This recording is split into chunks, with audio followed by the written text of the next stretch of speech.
go ahead and talk about this book. Okay. We got Folklords #3. This is by Boom Studios. Mm-hmm. This is brought to you by Matt Kint, the writer, and also Matt Smith, the artist. Mm-hmm. They're the co-creators of this title. Now, we reviewed the first two. Yes. This is the third one in the series. I don't know if it's a limited series or not. I think it might go for a while. We both enjoyed the first two issues. And now we have the third one. This is the variant copy of that issue. Mm-hmm. What's your initial thoughts going from issue 2, which we reviewed, like I said, and some of the things where I kind of saw where it going, and then it actually went there in this book. Mm-hmm. What's your thoughts so far? So far, I love this series. I mean, we have both enjoyed 1 and 2. And #3, I had high hopes for, and it didn't disappoint. Yeah. Tonally it's great. The writing is very well done. There's some horror aspects, there's some comedy aspects while being on this grand adventure, and I really can't wait to see where it goes next. Yeah. I hope it's not a limited series. I think, if I remember right, they said it was going to be like 6 issues, but I hope that it just keeps going, because to me it's like they were nowhere near being, even to a full story arc. So yeah. I hope it goes forward. We are going to do some spoilers in this, but not the major spoilers, and we want to give you a little bit of backstory real quick before we get going. Like I said, this is the third issue. It's basically about the character. He's coming of age. He just turned 18. Yeah. And once you turn 18 in this land, he lives kind of in the fairy tale land. Yeah. They choose a quest that they go on, and they go accomplish this quest, and they become an adult or whatever, rite of passage. Coming of age. Coming of age, exactly. The character in here, Ansel, the main character, he has visions of modern society, technology in our era that should not go into this fairy tale land where he lives. Exactly. He dresses like us. He wears a suit and tie. He's made inventions that would exist in our world but should not exist in his. Right. He making things that mimic what he sees. Exactly. Mm-hmm. So on his quest, he wants to find out from these Folklords what this is and where these are from, type thing. Right. So that's kind of where the point we are right now. He's on the journey. Mm-hmm. He's now run in to some travelers or other people out in this mystic forest. Mm-hmm.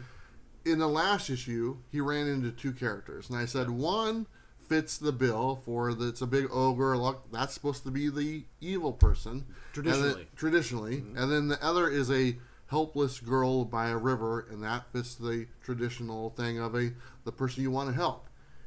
In last review, I said that's going to switch. I see that, and sure enough, in this issue, that is the case. That's exactly the case. The ogre, evil-looking person is not evil. They're actually the hero, mm-hmm. And then the girl that's the innocent-looking girl, she is a villain.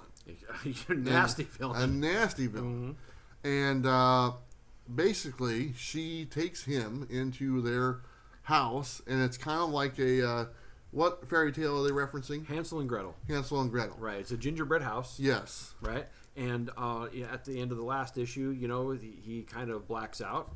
And when he wakes up inside of this issue, he's inside of this house with Gretel. Yeah. And she has her brother who is there, he's evil too. And Absolutely. and here's the thing that caught me a little bit different. They had a mechanical device. They have a drill. That's right. That thing that doesn't fit what they're supposed to have.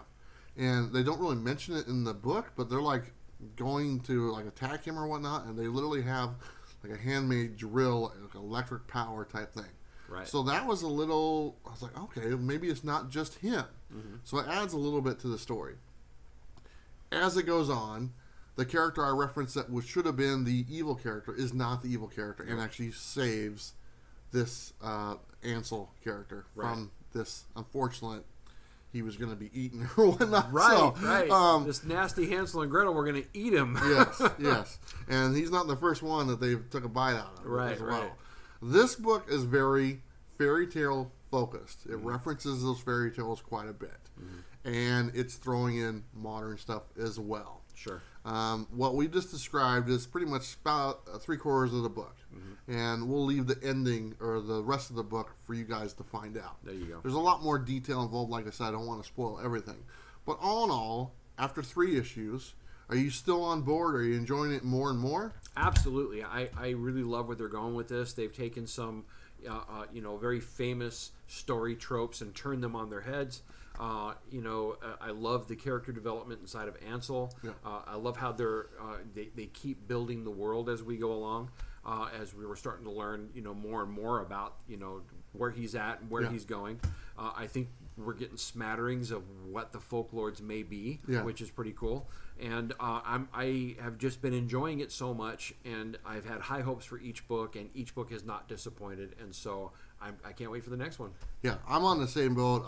It's one of my favorite titles.